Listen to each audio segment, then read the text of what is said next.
Hello, everybody. Thank you so much for joining me. My name is Catherine Connors, and I'm the team lead here at Adopt for Life. And this is our new 2020 first first snack and chat of the new year. It's very exciting to be here with all of you.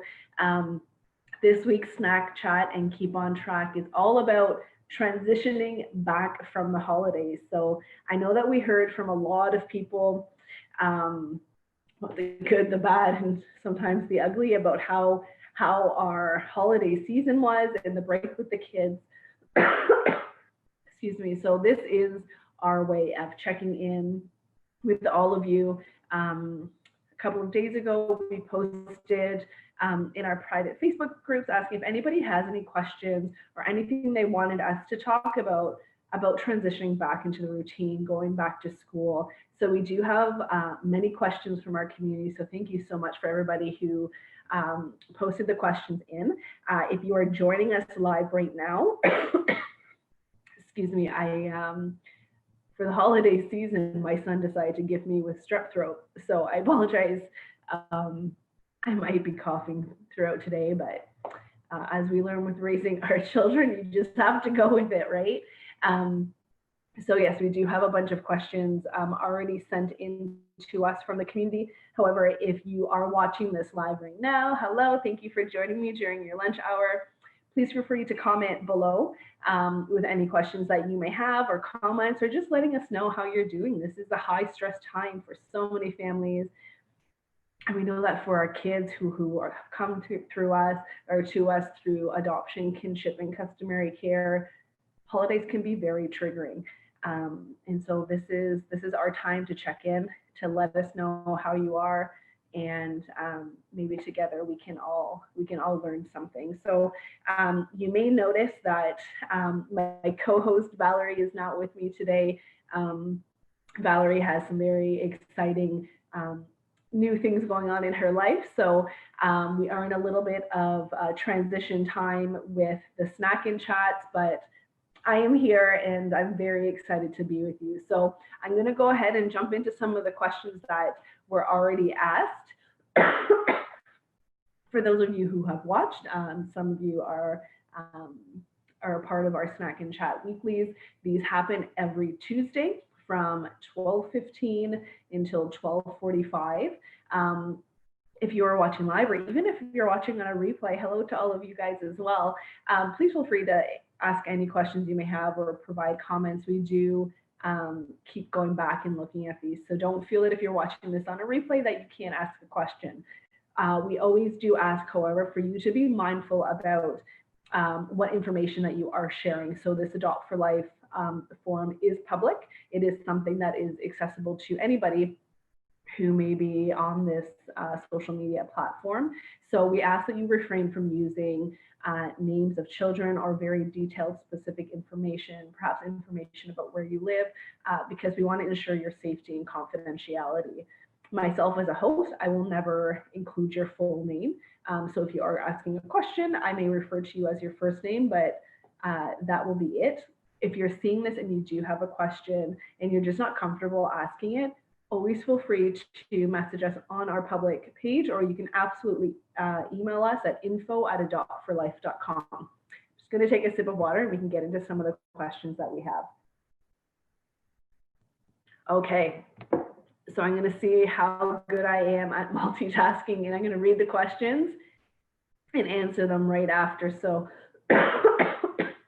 excuse me, the first question we have is, the holiday break was really hard for us this year. Are there ways that I can recoup as a parent?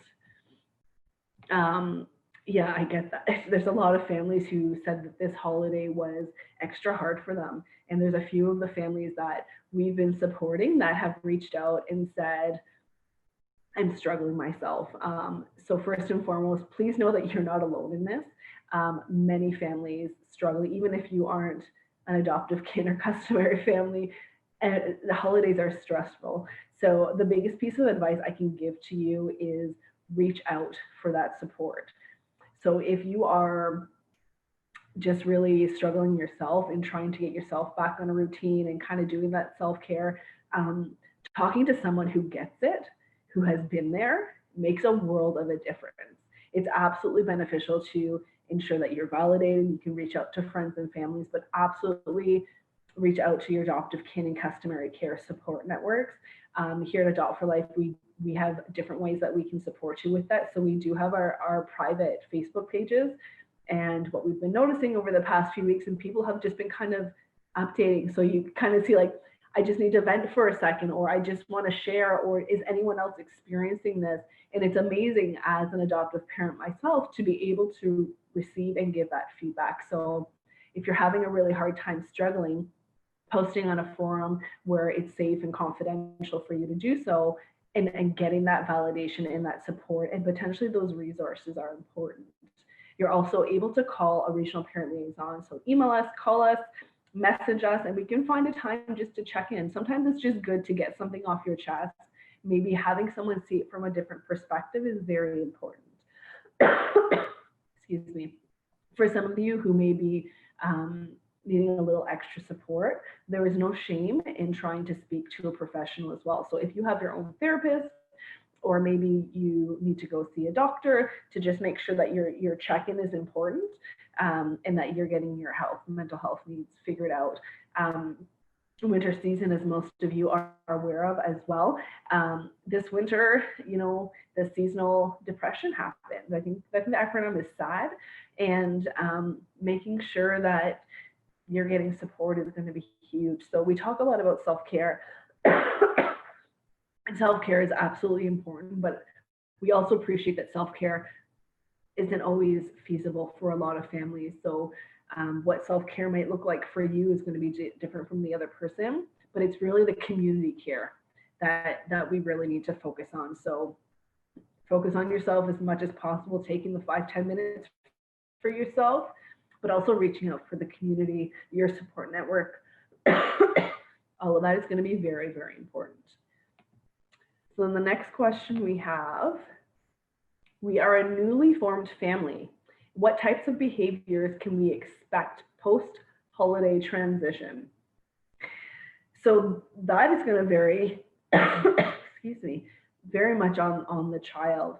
So if this is your first time kind of doing post-holiday transition back, if your child is school age, just be aware that the after-school crush is very highly likely. So a lot of times, depending on how your children manifests these type of behaviors, they're either going to be very whiny or crying because they're back to a new routine that they haven't been used to for 2 weeks. You may see aggression, depending on the child as well. You might see some defiance, but or not wanting to do homework, or not wanting to engage in that routine. Bedtime might be a little bit harder to do, especially if you've kind of been a bit more lenient on bedtime. I know we have in our home, and it's been a struggle. So you definitely want to just ease up on some of your own expectations, and understand that this is a hard time for your child to kind of readjust, but also hard for you and potentially your partner as well. So everyone's going to be kind of thrown off for the next few weeks. So today's Tuesday, so if your child isn't homesick, they're probably back at school again. So for my kids, it usually takes a couple weeks to really kind of get back into the routine. And for this week, yeah, we were a little bit more lax on TV time, and we don't fight as much. And I mean, if they're fighting because they're hungry or not hungry, I know when my kids are home, they have like 15 snacks a day because they're at home and it's accessible. Whereas at school, it's like you get 2 snacks in your lunch. So by the time my kids come home, they're starving and they're thrown off, and the term is like hangry, like so if you are able, like, have healthy snacks available for them, give yourself a little bit of a grace period to get into it. And because this is your first transition, if you're noticing that there are significant behaviors that you've never seen before, just make sure that you're doing a check-in. So if your child is older, asking them how they did it, what worked and what didn't for you this time, depending on how long they've been in foster care or how long they were with their first families, you want to make sure that they're having time for that, and being able to process it is really important. And hopefully they're able to process this with you, and if not, processing with a safe adult or their therapist would be really important. So expect the unexpected, and just ease into things, and know that everybody is struggling with it, both adults and the children as well. Excuse me. What suggestions would you give to families about coping? I'm assuming it's coping with this hard transition.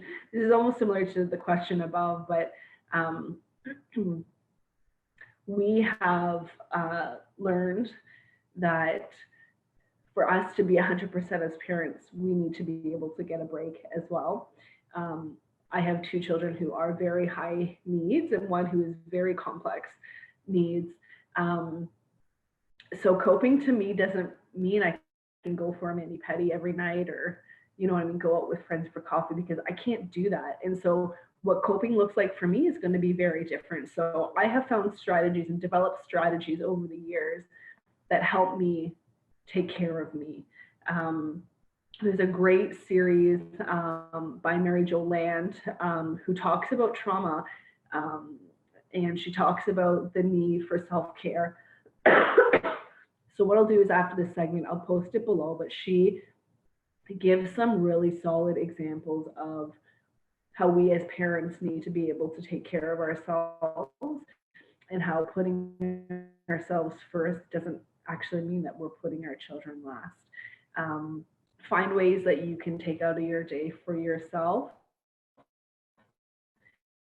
And again, know that this, especially if you had a really hard Christmas break or a holiday break, give yourself some grace and some space, and know that it's not going to be perfect. And, you know, we may not have been perfect parents. I know I certainly am not, and things have happened, but we use that as a learning and a teaching tool for ourselves. So please feel free to reflect, maybe connect with your partner or with a loved one to see what can we do differently, what can I do right now.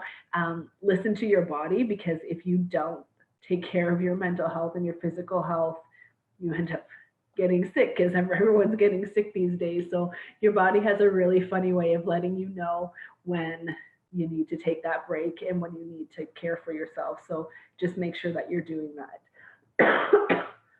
Next question. One child has a fine transition back and the other one is a mess.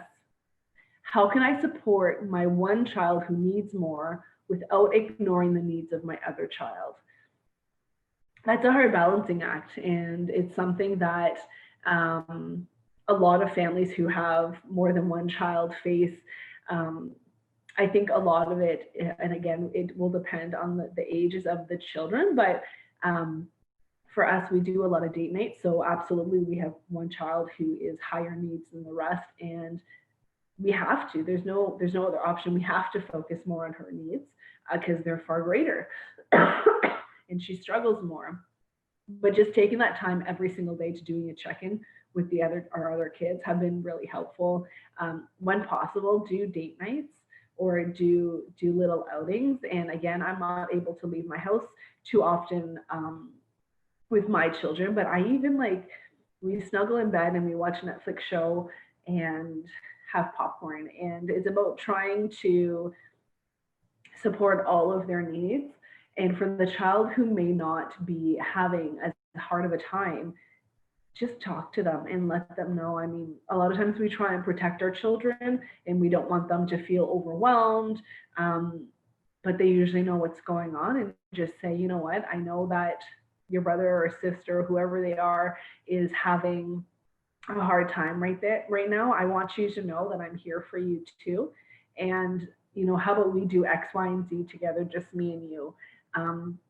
There has been times in our household that I've actually picked one child up early from school, and we just did something, just the two of us, no pressure. We obviously don't want to compromise their academics or their education, but once in a blue moon, I'll do that because we want to make sure that we're still connecting. And there's a million different ways that we connect with our children during the day and in the evening that can take 3 to 5 minutes. I'll post some suggestions below, but even for me, it's just when taking the time and looking them in the eye, putting my phone down and having a 5-minute conversation. What was one awesome thing that happened today? What was one thing that wasn't so good? If you're able to multitask, if you're lying down with your child who has extra needs, play a game with your other child. Or my son and I like to play Minecraft together. So if I'm lying down with my one child as she's napping, I'll go on my iPad and we'll kind of, build something together. It's just small different ways that we can connect with one another, or we'll send each other jokes, or, just making sure that you care about them is really important too. And don't ever feel that you can't reach out for support suggestions as well through your regional parent liaison. Excuse me, my relationship with my spouse really took a hit this holiday. We are both burnt out. What are ways that we can reconnect without compromising our work and home responsibilities?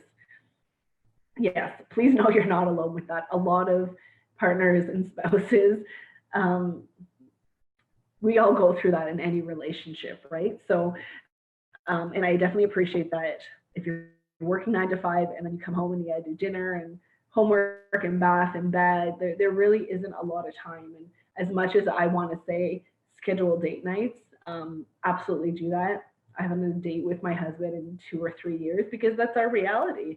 But there are different ways that you can connect and kind of rebuild on that relationship. And for my husband and I, it's just doing small things for each other. So I had to go to a course on the weekend, and I got into my car. My husband bought me my favorite snack, and that was just waiting for me in the car.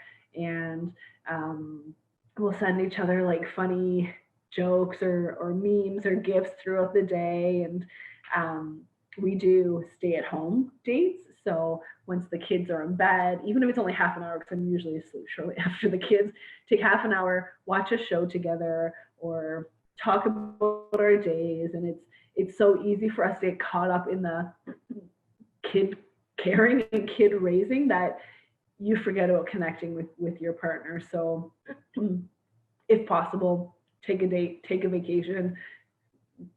I don't want to say skip work, but do something to connect, just the two of you. But if you aren't able to do it, again, there's a million different ways that you can connect that don't necessarily have to take up hours and hours of time. So just letting them know, hey, this was a pretty rough go. Thanks so much for having my back. Or I'm sorry for my case. I'm sorry. I was so stressed out. Just validating it and trying to come up with a plan. And again, giving some space for both of you to know that this is just part of life. And if you feel like you do need more support, make sure that you're reaching out and getting that support, and whether that means couples counseling or therapy or whatever it is that you guys need, there's no shame in reaching out for that type of support. Next question. I am an awaiting parent and the holidays were very depressing for me. How do I keep the motivation going during this journey? First and foremost, this is a common thing that we hear. The holiday season is very emotional, and a lot of awaiting parents were anticipating to have a family by now. And so it's very hard having family celebrations and seeing other families and other children and knowing that you're still kind of waiting for that. Excuse me. Last snack and chat, we talked about how sometimes you can get some really overbearing questions or sometimes inappropriate questions about where you are in the wait. The most important thing that you can do for yourself is to reach out and get support and know that you aren't alone in this journey. This is the whole reason why Adopt for Life was created. Reach out to your worker and see where you're at with the status, and maybe there are potential matches, or maybe you still need to get your home study signed, whatever it is that you need. see if there's a timeline, reaching out to organizations like the Adoption Council of Ontario, seeing if there's webinars or other things that you can be involved with, just to kind of get your toes wet. But it's important that you reach out to other families who are waiting with you. So Adopt for Life has 2 closed Facebook groups. The first one is for those that are just beginning the journey, so you are not home study approved as of yet. And we have another one for those who are adopt ready, who are just waiting for a match, who are currently waiting for a match. I know it's not just, I know how hard it is. Also, talking to a regional parent liaison can be very, very helpful. So I think that talking about it, the fact that you're even acknowledging that this is where you're at in your journey, I think shares so much about who you are as a person. So for the person who did answer this, if you are seeing me talk, please reach out to me. Please reach out to who we are at Adopt for Life, because honestly, we get it. We have been there. This is very common. And make sure that you're taking care of yourself. And so I'm happy to give suggestions about what you can do to kind of keep your mind and your body busy, whether it's home projects or you're picking up a hobby. There's things that you can do to kind of refocus and reshift your thinking. But if you do need someone to speak to, this is exactly what we do. This is who we're here for. Does post-holiday depression exist, and how do I manage this? Yes, absolutely it exists. I talked a little bit before about the seasonal depression. Absolutely, this can exist.